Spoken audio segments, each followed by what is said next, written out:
नमस्कार साथियों। UP PCS और आरओ या उत्तराखंड पीसीएस या किसी भी इस तरीके के एग्ज़ाम के लिए जो निबंध का सेक्शन है अत्यंत महत्वपूर्ण है और इसीलिए विशेष करके समीक्षा अधिकारी यानी कि आरओ और पीसीएस का जो लोग मेंस देने वाले हैं उनके लिए निबंध सेक्शन का डिस्कशन जो है मैं कर रहा हूँ। 2-3 निबंध की चर्चा मैं कर चुका हूँ और इसी सिलसिले में एक जो सबसे ज्वलंत टॉपिक होता है नारी सशक्तिकरण वाला या महिला सशक्तिकरण वाला, उस पर भी आज जो है एक समग्रता से चर्चा की जाएगी ताकि इस टॉपिक पे किसी भी तरीके से घुमा के भी अगर प्रश्न पूछा जाए तो आप इसको कर ले जाएं। लगभग हर दूसरे तीसरे साल इस टॉपिक से प्रश्न आते ही हैं घुमा फिरा के, इसीलिए यह टॉपिक हमारी परीक्षा के लिए महत्वपूर्ण हो जाता है। कभी कभी ये पूछ लेता है कि महिला सशक्तिकरण और लैंगिक समानता क्या है, कभी पूछ लेगा कि वर्तमान युग में महिलाओं की स्थिति क्या है। एक बार अभी पूछ लिया था कि द्विखंडी व्यक्तित्व में बटी नारी, इसका क्या मतलब है। और अभी पीसीएस 24 में ही ये पूछा है कि भारत में न्यू वुमेन की कल्पना एक मिथक। तो ये अलग अलग कुछ टॉपिक हैं जो महिला सशक्तिकरण से रिलेटेड हैं, वुमेन एम्पावरमेंट से रिलेटेड हैं और ये हर बार आते ही हैं। ठीक है, तो इसी को मद्देनज़र रखते हुए अगर हम महिला सशक्तिकरण की चर्चा करेंगे तो मतलब जिस टॉपिक की चर्चा करेंगे वो महिला सशक्तिकरण से रिलेटेड किसी भी टॉपिक पे आएगा, सब में कॉमन रहेगा, बस शीर्षक के अकॉर्डिंग उसको आपको मॉडिफाई करते रहना है। ठीक है, जैसे महिला सशक्तिकरण और लैंगिक समानता पे लिखने के लिए आ गया तो इसको थोड़ा सा दूसरे हिसाब से मॉडिफाई करके लिखेंगे, और वर्तमान युग में महिलाओं की स्थिति पे आ गया तो इसको अलग तरीके से लिखेंगे। द्विखंडी व्यक्तित्व में बटी नारी पे आ गया तो इसको अलग तरीके से, और न्यू वुमेन की कल्पना एक मिथक आ गया तो अलग तरीके से। अब यही मैं ये भी चर्चा कर लेता हूँ कि अलग अलग तरीके से मान लीजिए इस तरीके के शीर्षक आ जाएंगे तो इनका मतलब क्या होता है, इनको आप कैसे जानेंगे। जैसे महिला सशक्तिकरण और लैंगिक समानता पे आ गया तो इसका मतलब हुआ कि महिला सशक्तिकरण क्या है, लैंगिक समानता क्या है, दोनों एक दूसरे से किस प्रकार अंतर संबंधित हैं।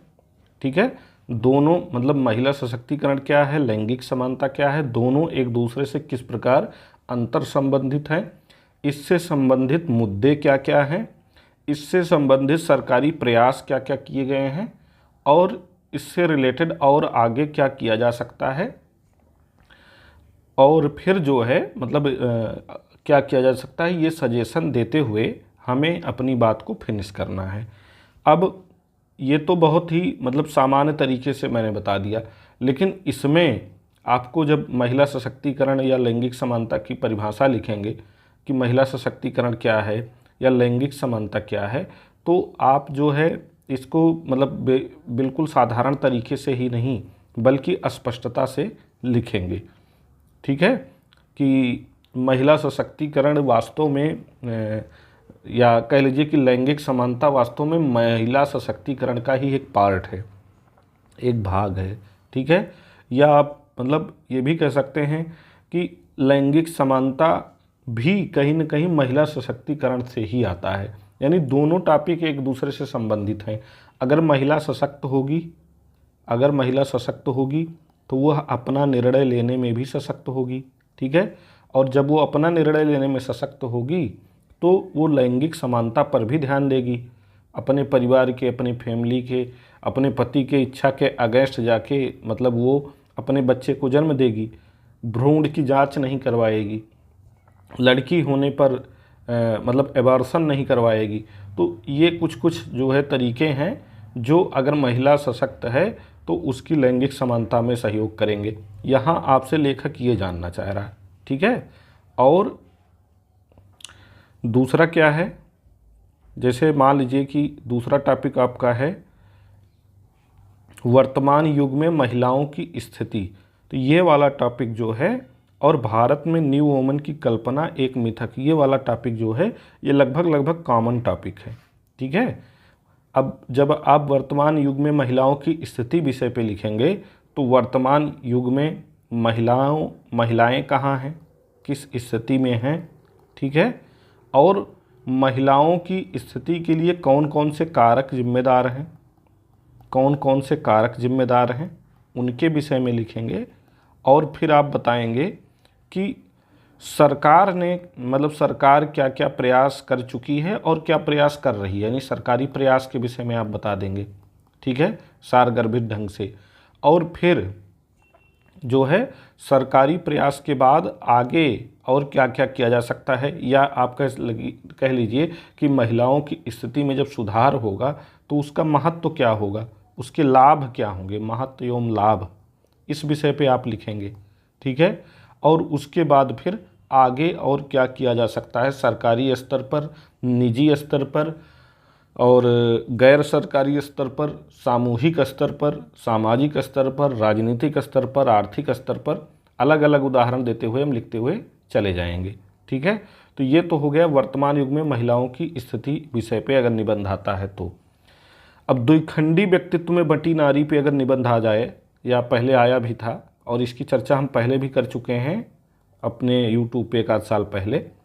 तो अगर द्विखंडी व्यक्तित्व में बटी नारी विषय पे निबंध लिखने के लिए आ जाए तो आप क्या करेंगे। देखिए, द्विखंडी व्यक्तित्व का मतलब क्या होता है, सबसे पहले तो इसको आपको समझना होगा। द्विखंडी व्यक्तित्व का मतलब कि आज की नारी जो है, आज की महिला जो है, एक तरफ घरेलू कामकाज की जिम्मेदारी भी उसी के कंधे पर है, घरेलू कामकाज की, और एक तरफ जो है आर्थिक रूप से मतलब कामयाब होने, या कह लीजिए कि सशक्त होने की जिम्मेदारी भी उसी के कंधे पर है। तो जैसे एक पुरुष जब नौकरी करता है तो वो केवल नौकरी करता है, उसके लिए घरेलू कामकाज या घरेलू कार्यों की कोई विशेष जिम्मेदारी नहीं होती है। लेकिन जब एक महिला काम करती है तो काम करने के साथ साथ मतलब घरेलू काम तो वो वर्षों से करती आ रही, जिसको कोई मान्यता नहीं मिल पाती है। अभी भी सामाजिक स्तर पे, पारिवारिक स्तर पे, ग्रामीण क्षेत्रों में अभी भी उसके जो है घरेलू कामकाज को कोई विशेष मान्यता नहीं मिल पाई है। तो एक काम तो उसका ऐसा है कि जो उसको करना ही है, उसकी कोई वैल्यू नहीं, उसका कोई मूल्य नहीं। एक तरीके से कह लीजिए कि उसका कोई ना तो आर्थिक मूल्य है, ना तो कोई सामाजिक मूल्य है। ऐसी एक धारणा जो है पारंपरिक समाज में या रूढ़िवादी समाज में बनी हुई है। और दूसरे मतलब उसका जो व्यक्तित्व है कि वो एक कहीं अध्यापिका है, तो कहीं डॉक्टर है, तो कहीं इंजीनियर है, तो कहीं वो कलेक्टर है, ठीक है, और कहीं वो नरेगा में काम करने वाली है, तो कहीं वो जो है मजदूरी करने वाली है, ठीक है। तो इस तरीके से एक उसकी बाहरी दुनिया है, घर के चारदीवारी के बाहर की दुनिया है, और एक घर की चारदीवारी के अंदर की दुनिया है। तो ये इसका द्विखंडी व्यक्तित्व हो गया, ये आप भूमिका में बताएंगे। और फिर जब द्विखंडी व्यक्तित्व है तो द्विखंडी व्यक्तित्व से रिलेटेड उसके जीवन में चुनौतियाँ क्या क्या हैं, ठीक है, और उन चुनौतियों का समाधान क्या है। सबसे पहले आप उन चुनौतियों को लिखेंगे, उन चुनौतियों का समाधान क्या है, और उन चुनौतियों के समाधान के लिए क्या क्या प्रयास किए गए हैं और आगे क्या क्या प्रयास किया जा सकता है। ये आप लिखते हुए अपनी बात समाप्त करेंगे। लेकिन यहाँ भी विभिन्न उदाहरणों के माध्यम से लिखेंगे। एक बात और, जब समसामयिक परिप्रेक्ष्य में, जैसे मान लीजिए कि जब आपसे सीधे तौर पे पूछ लिया जाए कि नारी सशक्तिकरण पर निबंध लिखिए, या महिला सशक्तिकरण पर निबंध लिखिए, या महिला सशक्तिकरण और लैंगिक समानता पर निबंध लिखिए, तब तो आप ऐतिहासिक परिप्रेक्ष्य का इस्तेमाल अपने निबंध में ठीक ठाक कर सकते हैं, ठीक है। ऐतिहासिक परिप्रेक्ष्य का जो है प्रयोग ठीक ठाक कर सकते हैं। लेकिन अगर जो समसामयिक स्थिति पे आ जाए निबंध, जैसे मान लीजिए दिया गया वर्तमान युग में महिलाओं की स्थिति, या द्विखंडी व्यक्तित्व में बटी नारी, या भारत में न्यू वुमेन की कल्पना, ऐसे विषयों पे आ जाए तो आप जो है ऐतिहासिक परिप्रेक्ष्य के विषय में तब भी लिखेंगे। लेकिन एक तरीके से कह लीजिए कि 30% ही, मैक्सिमम 30% ही ऐतिहासिक स्थिति पर प्रकाश डालेंगे, और 70% जो है चीज़ें आपके निबंध की, आपके लेख की 70% जो मुद्दा होना चाहिए वो वर्तमान स्थिति का ही होना चाहिए, क्योंकि यहाँ एग्जामिनर ने साफ साफ हमको टॉपिक दे दिया है, वो हमसे वर्तमान स्थिति पर जानना चाह रहा महिलाओं की, ना कि ऐतिहासिक स्थिति पर। तो हमको ये भी ध्यान देना है निबंध लिखते टाइम कि किस टॉपिक को कितना, या मतलब किस मुद्दे को कितना वेटेज देना है। कभी कभी क्या होता है कि हमें जिस मुद्दे की बेहतर समझ होती है, हम वो अगर पेपर में नहीं भी पूछा गया है तब भी उसको ज़रूरत से ज़्यादा वेटेज दे देते हैं, और फिर पेपर में हमको ये लगता है कि हमारा पेपर बहुत अच्छा गया है, लेकिन जब रिजल्ट आता है तो उम्मीद के अनुरूप नहीं होता है। ठीक है, तो उसका कारण यही होता है कि हम प्रश्न को समझे बिना या टॉपिक को समझे बिना हम जो जानते हैं वही लिखते हैं, पूछा कुछ भी जाए लेकिन जो हम जान रहे हैं वही लिखेंगे। तो हम जो जान रहे हैं वही अगर लिखेंगे, हमसे कुछ भी पूछा गया है तो हमको अच्छे मार्क कहाँ से मिल पाएंगे। तो ये हो गया द्विखंडी व्यक्तित्व में बटी नारी, अगर इस टॉपिक पे आ जाए तो आप कैसे लिखेंगे। ठीक है, अब एक और टॉपिक जो है कि भारत में न्यू वुमन की कल्पना एक मिथक। अब यहाँ देखिए, न्यू वुमन की कल्पना है एक टॉपिक हमारा, एक टॉपिक है एक मिथक।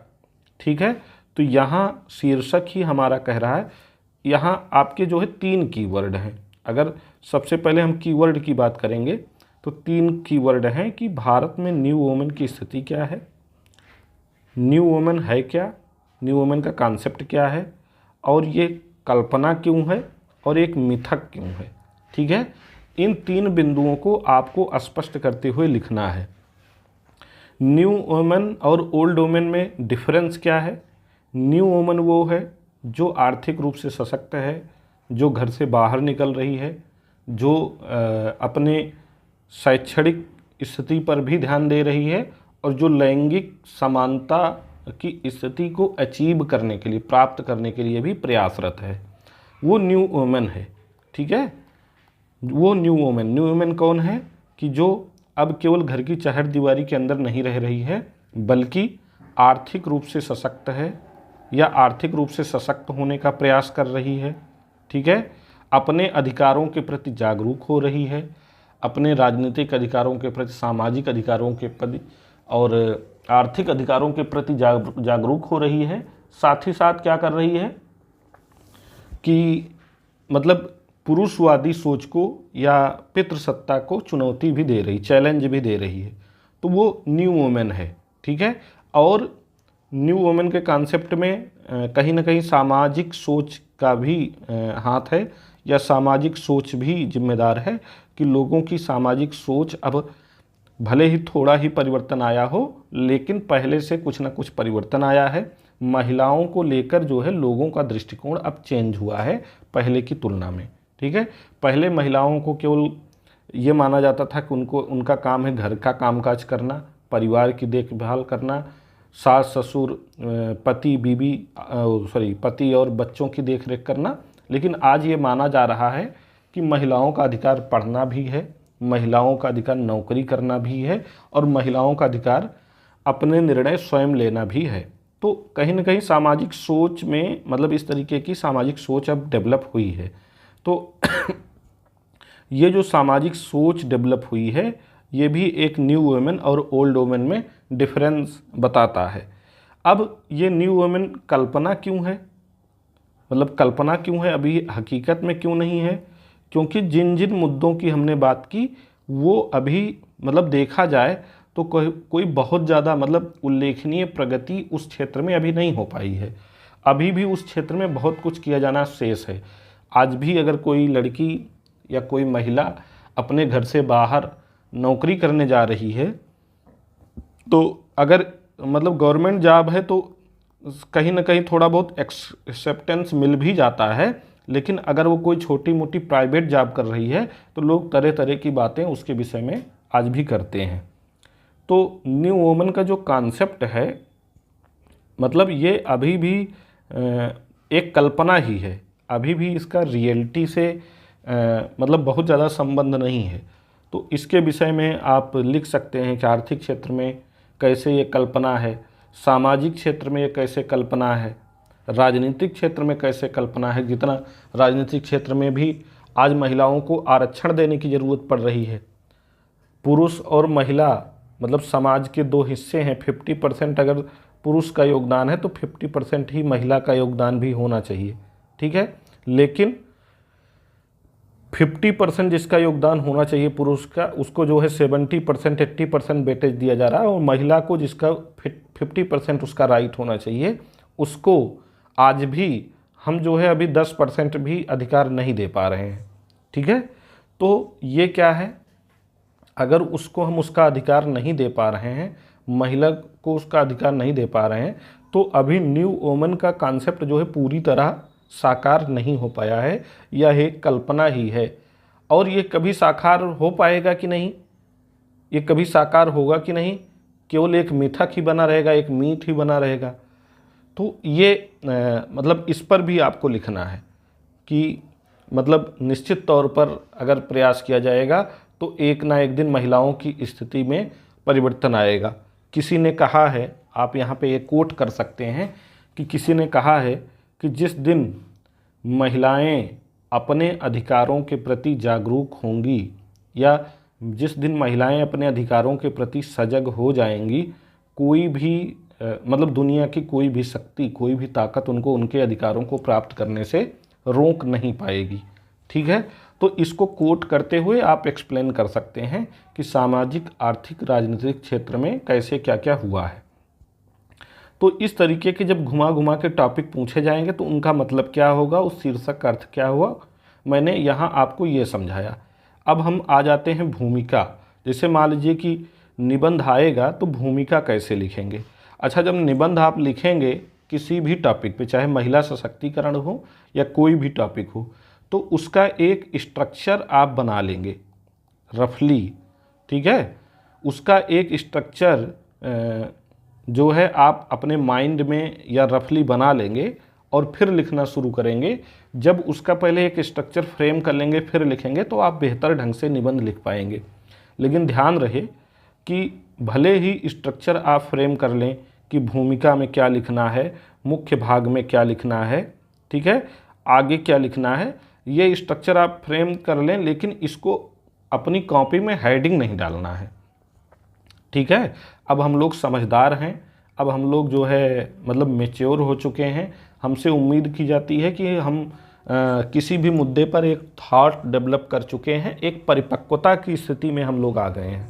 तो जो परिपक्व लोग होते हैं उनसे उम्मीद की जाती है कि जब वो निबंध लिखें, जब वो कोई लेख लिखें, तो बिना हेडिंग के वो पैराग्राफ में विश्लेषण करते हुए लिखें।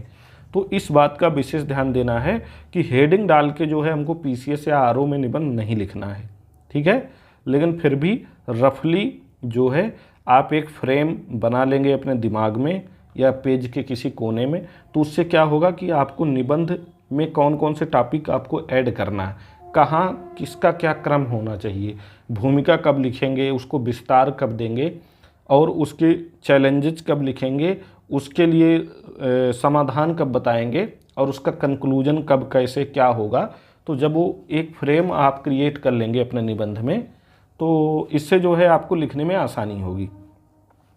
जैसे भूमिका जब आप लिखें तो भूमिका कई प्रकार से लिख सकते हैं।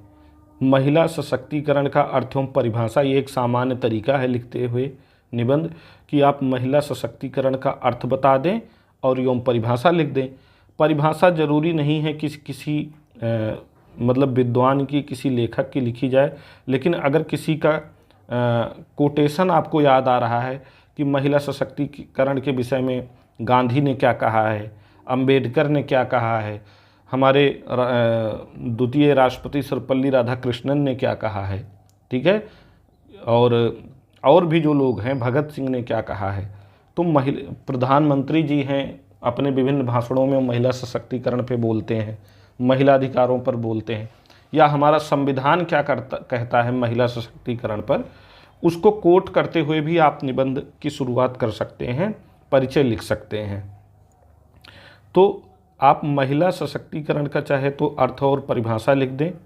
अर्थ में क्या लिखेंगे कि सशक्तिकरण का अर्थ क्या होगा कि जब कोई महिला केवल आर्थिक रूप से ही सशक्त ना हो, कोई महिला केवल आर्थिक रूप से ही सशक्त ना हो, बल्कि वो डिसीजन मेकिंग में भी अपना योगदान दे। ठीक है, केवल आर्थिक रूप से सशक्त हो जाना ही महिला सशक्तिकरण नहीं है, बल्कि उसका निर्णय भी परिवार में मायने रखे।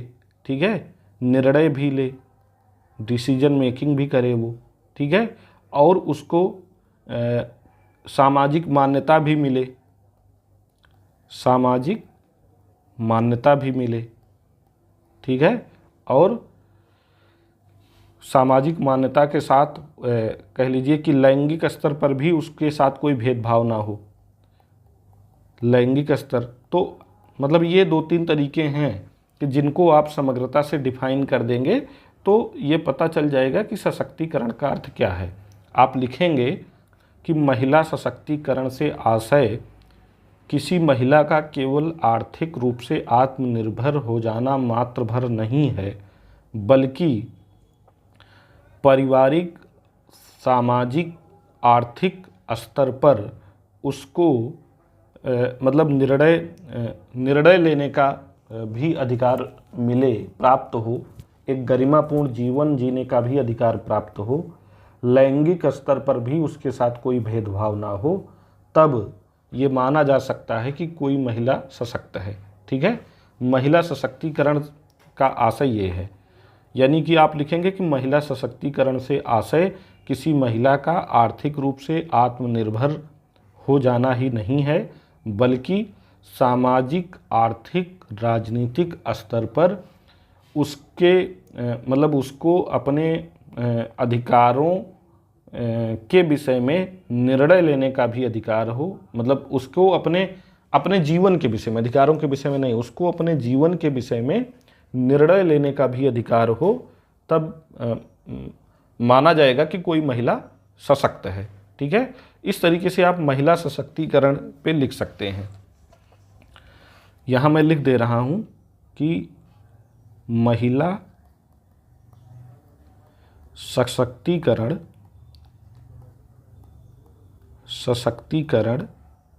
से आशय किसी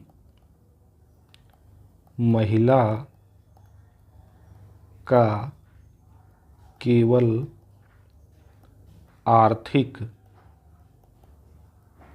रूप से आत्मनिर्भर हो जाना ही नहीं है, बल्कि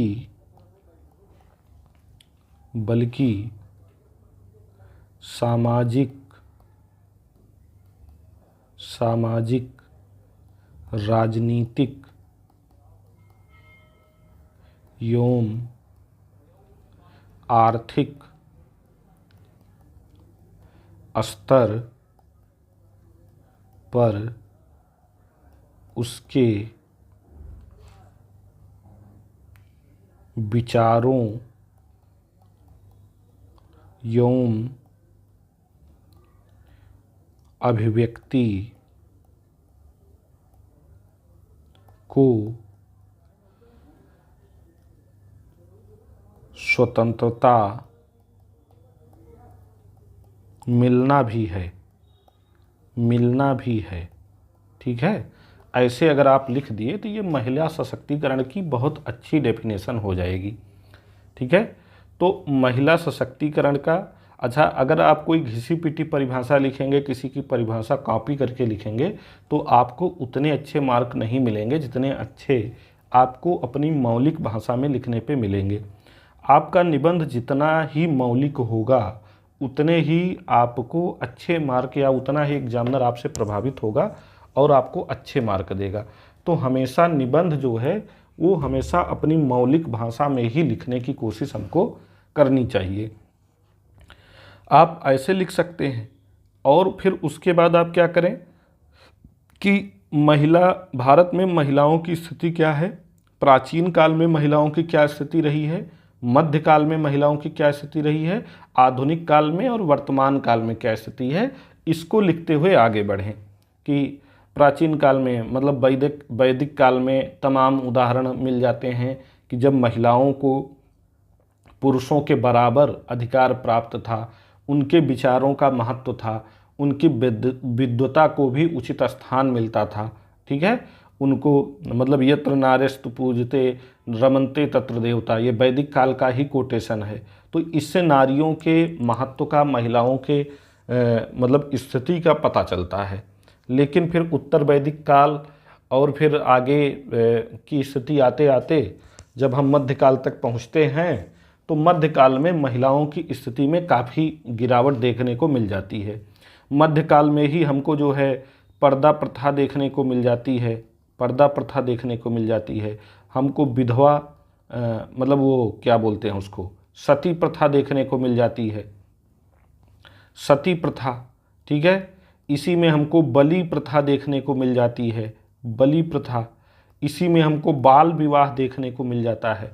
तो ये सब स्थितियाँ मतलब स्पष्ट रूप से ये बयां करती हैं, बताती हैं कि मध्यकाल में महिलाओं की स्थिति काफ़ी बदतर हो गई। ठीक है, और फिर आधुनिक काल में मतलब महिलाओं की स्थिति को सुधारने में सामाजिक आंदोलनों का बड़ा योगदान रहा है। उसमें राजा राम मोहन राय और ईश्वरचंद विद्यासागर, डी के करबे और इनको क्या बोलते हैं, ज्योतिबा फुले, सावित्रीबाई फुले, डॉक्टर अंबेडकर, महात्मा गांधी आदि को कोट करते हुए इनके द्वारा लिए गए निर्णयों को मतलब रेखांकित करते हुए आप अपने निबंध पर जो है आगे बढ़ सकते हैं। अच्छा, आधुनिक काल में जब राष्ट्रीय आंदोलन हुआ, सामाजिक सुधार आंदोलन हुआ, तो उसमें तमाम कुप्रथाओं का उन्मूलन किया गया। लेकिन उन प्रथाओं के उन्मूलन के बाद भी आज भी महिलाओं के लिए चुनौतियां कम नहीं हैं। आज भी उनके सामाजिक कार्यों को, उनके घरेलू कार्यों को, उनके आर्थिक कार्यों को उतना महत्व नहीं मिल पाया है। और महत्व की बात तो छोड़िए, उनको अभी प्रतिनिधित्व भी उचित नहीं मिल पाया है। अभी उन तमाम समाज ऐसे हैं, तमाम जो है कह लीजिए कि क्षेत्र ऐसे हैं, तमाम परिवार ऐसे हैं, तमाम समुदाय ऐसे हैं कि जहाँ पे अभी भी उनको पुरुषों की तरह पढ़ने का अधिकार नहीं है, पुरुषों की तरह नौकरी करने का अधिकार नहीं। तो ये सब चीज़ें आप कोट कर सकते हैं, सब चीज़ें आप अपने निबंध में ऐड कर सकते हैं कि वर्तमान में महिलाओं की स्थिति क्या है। और फिर थोड़ा सा मतलब साहित्यिक एवं परिष्कृत रूप से आप आगे बढ़ते हुए लिखें कि अगर हम राजनीतिक क्षेत्र की बात करें तो आज भी राजनीतिक क्षेत्र में महिलाओं का प्रतिनिधित्व पुरुषों की तुलना में काफ़ी कम है। उदाहरण के लिए उत्तर प्रदेश विधानसभा चुनाव में या उत्तर प्रदेश विधानसभा में महिलाओं का कितना परसेंटेज है, या आप जो है अभी हाल ही में जो लोकसभा चुनाव हुए, लोकसभा में महिलाओं का क्या प्रतिनिधित्व है, ठीक है, उसके विषय में आप लिख सकते हैं। और इसी तरीके से सामाजिक स्तर पे भी डेटा उठा लीजिए, या आप जो है जब लैंगिक स्तर पर लिखें, लैंगिक स्तर पर लिखें तो लैंगिक स्तर पे 2011 की जनगणना के आंकड़े उठा लीजिए, 2011 की जनगणना के आंकड़े उठाइए, विश्व बैंक की रिपोर्ट उठाइए, नीति आयोग की रिपोर्ट उठाइए, नीति आयोग की। ये सब पहले से आपको नोट्स बना के रखना होगा, तभी आप ऐसे टॉपिक पे अच्छे मार्क पाने के लिए निबंध लिख पाएंगे। नीति आयोग की आप रिपोर्ट उठा सकते हैं। राष्ट्रीय स्वास्थ्य परिवार सर्वेक्षण जो होता है, NFHS जिसको बोलते हैं, ठीक है, इसकी रिपोर्ट आप उठा के लिखिए और बताइए, मतलब इस बात को जस्टिफाई कीजिए कि सामाजिक स्तर पर भी अभी महिलाओं को वो स्थान या वह प्रतिनिधित्व नहीं मिल पाया है जो उनको मिलना चाहिए। ठीक है, तो ये सामाजिक स्तर पे हो गया। आर्थिक स्तर पे भी इन्हीं डाटा का आप उपयोग करके, इन्हीं संस्थाओं के डाटा का उपयोग करके आप आर्थिक स्तर पे भी दिखा सकते हैं। अब जैसे आप जब लैंगिक स्तर की बात करेंगे तो आप SRS बुलेटिन ले सकते हैं जो अभी 2021 और 22 में जारी हुआ है। करंट में आपने इसको पढ़ा ही होगा। तो ये निबंध की एक आपको सबसे पहले कॉपी बनानी होगी और सभी टॉपिक की वहाँ मतलब सभी टॉपिक से रिलेटेड आपको आउटलाइन बनाने होंगे। जब सभी टॉपिक से रिलेटेड आप एक आउटलाइन तैयार कर लेंगे, एक रूपरेखा तैयार कर लेंगे और नोट्स के रूप में इन संस्थाओं के रिपोर्ट भी वहाँ ऐड किए रहेंगे, तब आपको जब निबंध लिखना होगा तो आपको ये सोचना ही नहीं होगा कि हम पहले क्या लिखें, बाद में क्या लिखें या उसके बाद में क्या लिखें। आप लिखते हुए एग्जाम्पल ऐड करते हुए चले जाएंगे और तब आपका निबंध जो है धारा प्रवाह होगा। जब हम पहले से कोई तैयारी नहीं किए रहते हैं, पहले से कोई स्ट्रक्चर नहीं बनाए रहते हैं, तो हम इधर उधर से कॉपी करते हैं, इधर उधर से पढ़ पढ़ के लाइन जोड़ जोड़ के अपना निबंध लिखते हैं और फिर हमारे निबंध में वो तारतम्यता नहीं आ पाती, वो धारा प्रवाह नहीं आ पाता। और एग्जामिनर इतना मतलब समझदार होता है, इतना अनुभवी होता है कि वो पढ़ते ही ये जान जाता है कि ये निबंध मौलिक नहीं है। और जब वो जान जाता है कि निबंध आपका मौलिक नहीं है तो वहीं उसकी धारणा बदल जाती है, फिर वो आपको चाह कर भी अच्छे अंक नहीं देता है। ठीक है, आगे महिला सशक्तिकरण पर आप कोई कोटेशन ऐड करिए या कोई समसामयिक घटना हो उसको ऐड करके आप अपने निबंध को लिखना शुरू करें। मुख्य भाग में जब आएंगे तो महत्व एवं आवश्यकता क्या है, महिला सशक्तिकरण का महत्व क्या है कि जब एक महिला सशक्त होती है तो केवल एक परिवार ही सशक्त नहीं होता है बल्कि दो परिवार सशक्त होते हैं। जब एक बालिका या एक लड़की जब शिक्षा ग्रहण करती है तो वो अपने मतलब एक ही परिवार को सशक्त नहीं करती है बल्कि जहाँ उसकी शादी होती, जहाँ वो जाती है उस परिवार को भी सशक्त करती है, अपनी आने वाली पीढ़ी को भी वो सशक्त करती है, उसको भी पढ़ना लिखना सिखाती है, उसको भी मतलब जो उसकी आने वाली पीढ़ी उसको भी अच्छे संस्कार देती है, अच्छी बातें बताती है और जो मतलब देश के लिए फिर आगे चल कर के एक अच्छे नागरिक तैयार करने में अपना अमूल्य योगदान एक महिला देती है। तो ये महिला सशक्तिकरण का महत्व हो गया। अब आवश्यकता क्यों है, ऐसी क्या आवश्यकता आन पड़ी कि महिलाओं को सशक्त करना पड़ रहा है? तो मैंने यहाँ बताया ही कि आप ये सब डाटा यूज करिए कि लैंगिक स्तर पर अभी महिलाएं काफ़ी पीछे हैं पुरुषों से। 2011 की जनगणना ये दर्शा रही है, विश्व बैंक की हालिया रिपोर्ट ये बता रही है, नीति आयोग की हालिया रिपोर्ट ये बता रही है। तो मतलब ये उपयुक्त आप फिर लिखेंगे कि उपयुक्त आंकड़े इस बात की गवाही देते हैं कि महिलाएं पुरुषों की तुलना में काफ़ी पीछे हैं। किसी भी क्षेत्र में किसी भी स्तर पर ले लिया जाए तो महिलाओं की स्थिति अभी पुरुषों की तुलना में मतलब काफ़ी कह लीजिए कि दयनीय है, इसलिए उनको सशक्त करने की आवश्यकता पड़ रही है। अच्छा, महिलाओं को सशक्त करने में चैलेंजेस कौन कौन से हैं, इनके विषय में जब आप लिखेंगे तो महिलाओं को सशक्त करने में सामाजिक स्तर पे कौन से चैलेंज हैं। सामाजिक स्तर पे लोगों की पिछड़ी सोच, अशिक्षा, गरीबी, पितृसत्ता, ये सब जो है जोड़ते हुए आप लिखते हुए चले जाएंगे। राजनीतिक स्तर पे क्या चुनौतियां हैं कि आज भी संसद में उतना प्रतिनिधित्व नहीं है।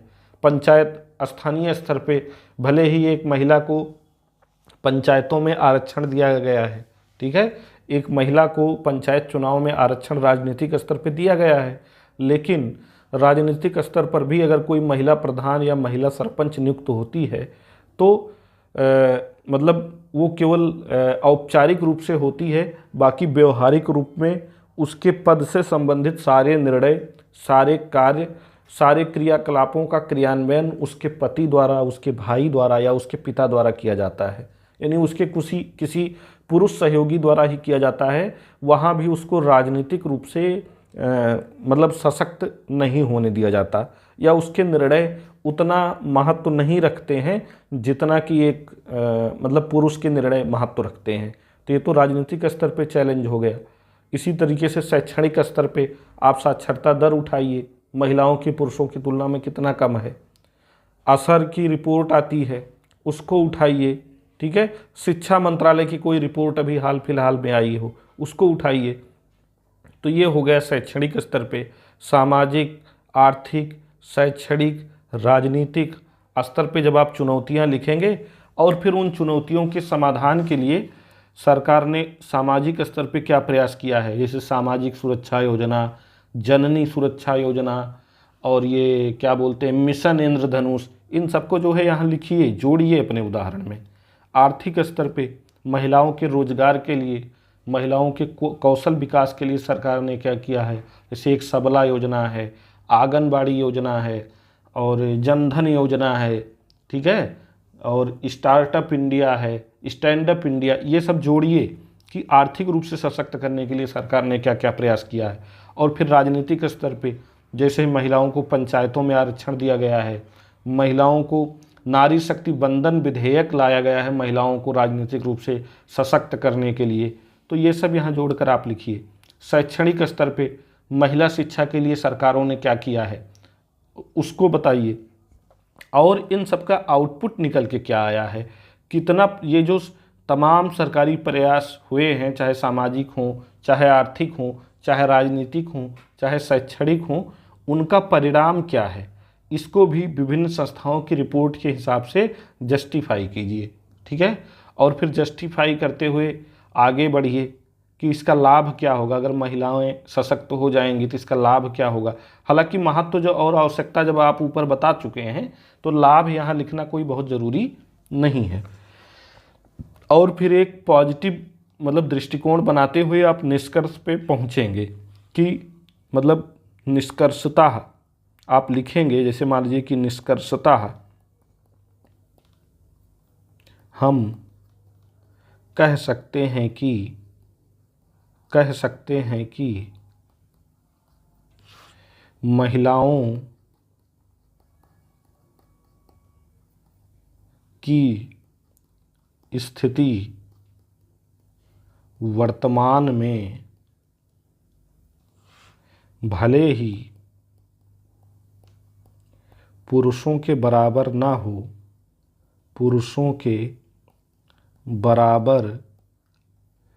हो, फिर भी पहले से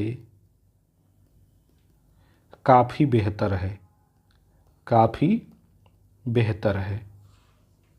और फिर यहाँ पे कंपेरेटिव रूप से आप लिख दीजिए कि 2001 की जनगणना में साक्षरता दर क्या थी, 2011 में कितना सुधार हो गया, या राष्ट्रीय स्वास्थ्य परिवार सर्वेक्षण जो रिपोर्ट आई है, पिछली रिपोर्ट आई थी तो उसमें महिलाओं की क्या स्थिति थी, और आज जो रिपोर्ट आई है उसमें क्या अंतर आया है, उसको आप दिखा लीजिए। या SRS जो बुलेटिन है इसमें MMR क्या है, MMR क्या है, ठीक है, और TFR क्या है, इसको आप जोड़ते हुए लिखिए कि पहले महिलाओं की स्थिति यहाँ थी अब यहाँ पहुँच गई है। तो इससे सिद्ध होता है कि महिलाओं की स्थिति में निरंतर सुधार हो रहा है, और यदि उपर्युक्त सुझावों पर भी गौर किया गया या ऊपर बताई गई तथ्यों या ऊपर बताए गए मुद्दों पर भी मतलब उचित तरीके से और समय रहते ध्यान दिया गया, गौर किया गया, उनका क्रियान्वयन किया गया, तो निश्चित रूप से एक दिन महिलाएं भी पुरुषों के बराबर होंगी और अपने जीवन के, अपने लैंगिक समानता के, अपने डिग्निटी के, अपने गरिमा की रक्षा के लिए अपने निर्णय वो स्वयं लेने में कामयाब होंगी। ठीक है, और फिर नीचे लिखिए, नीचे जो है कोई कोट लिख दीजिए कि कोमल है कमज़ोर नहीं तू, शक्ति का नाम ही नारी है, जग को जीवन देने वाली मौत भी तुझसे हारी है। मतलब इस तरीके से कोई पॉजिटिव वे में आप कोटेशन लिख सकते हैं। तो मुझे उम्मीद है कि अगर आप इस वीडियो को देख लेंगे तो महिला सशक्त, इस वीडियो को देखना भर नहीं है, इस वीडियो को देखने के बाद जैसे जैसे मैंने बताया है वैसे वैसे अगर आप एक डायरी लेके, अपना एक नोट्स बना लेंगे, विभिन्न साइट से, विभिन्न मैगजीन से, बुक से डाटा इकट्ठा कर लेंगे महिला सशक्तिकरण से रिलेटेड, तो आपको महिला सशक्तिकरण वाले टॉपिक पर कोई भी निबंध आ जाएगा, लिखने में कोई परेशानी नहीं होगी। तो आप इस वीडियो को देखिए और फिर कमेंट करके हमको बताइएगा, ठीक है, कि आपको ये वीडियो कैसा लगा। और अगर आपको ये वीडियो पसंद आए तो कमेंट कम से कम ज़रूर कर दिया करिए और कुछ मत किया करिए। तो बहुत मेहनत लगती है वीडियो बनाने में, अगर आप लोग कमेंट कर देंगे तो हमको थोड़ा सा एक मोटिवेशन मिलता है। और जल्दी ही मैं खुद से महिला सशक्तिकरण पर एक अच्छा निबंध लिख करके, एक बैलेंस वे में निबंध लिख करके अपने टेलीग्राम ग्रुप में डाल दूंगा, और वहाँ से आप लोग देख के एक मॉडल के रूप में उससे भी सीख पाएंगे। ठीक है, मॉडल के रूप में उससे भी जान पाएंगे। तो पढ़ाई करते रहिए, मेरी शुभकामनाएं आप लोगों के साथ हैं। मिलते हैं फिर किसी और वीडियो में। धन्यवाद।